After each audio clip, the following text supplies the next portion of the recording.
ออกแบบคิวูโดยซิกกอยลาวแอคชั่นสนใจติดต่อได้ที่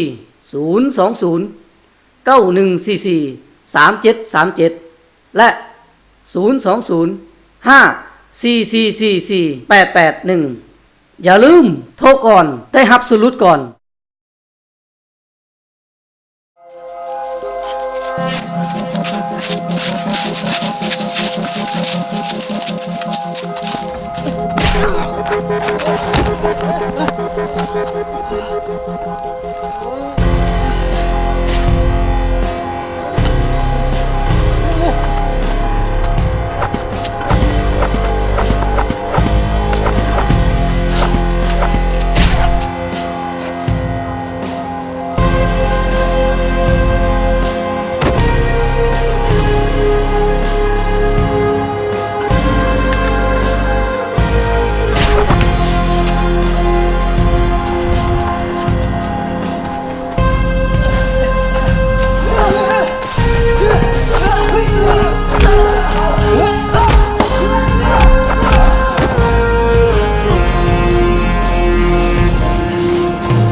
มึงจื้อตัวนี้ได้บ่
ชีวิต